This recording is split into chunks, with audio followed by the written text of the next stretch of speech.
बताइएगा कौन कौन से मुकदमात जो हैं उनको चैलेंज किया हुआ है, उनके फैसलों को? देखिए, उनको बताएंगे। कल जो सुप्रीम कोर्ट ने मखसूस नशस्तों के मुकदमे में फ़ैसला किया उसकी तफसीलात बताएंगे, आइंदा क्या होना है। कल इद्दत का केस लगा हुआ है, उस बारे में भी कुछ मुशावरत होगी। दीगर हैं कानूनी मामलात, आइंदा कैसे हमें आगे चलना है। आज मुलाकात के लिए कौन कौन आ रहा है? देखिए, शुएब शाहीन साहब हैं सामने, पंजोता साहब हैं, इसके अलावा मुझे नहीं पता और कौन है।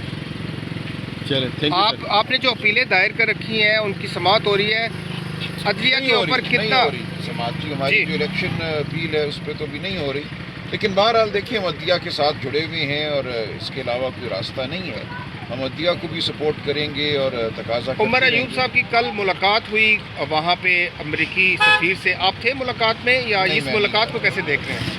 ये बहुत खुशाइंद बात है। ये अमेरिकी सफ़ीर ने ख़ुद ख्वाहिश का इजहार किया और अमेरिकी सफारत खाने ने ख़त लिखा जिसको हमारी फॉरेन मिनिस्ट्री ने एंडोर्स किया और दरख्वास्त की कि आप उनसे मिलें।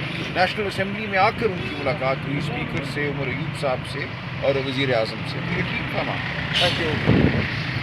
जी, वकला को नहीं जाने दिया जा रहा और वकला जो हैं वो पैदल रवाना हो गए हैं अडयाला जेल की जानिब।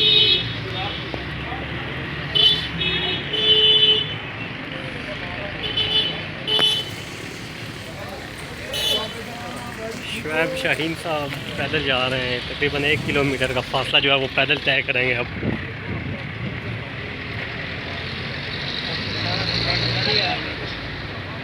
साहब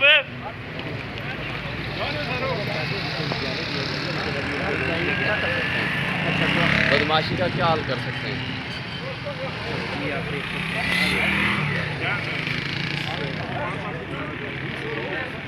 राजा का वो कह रहे हैं कि आप गाड़ियाँ बिठा देना।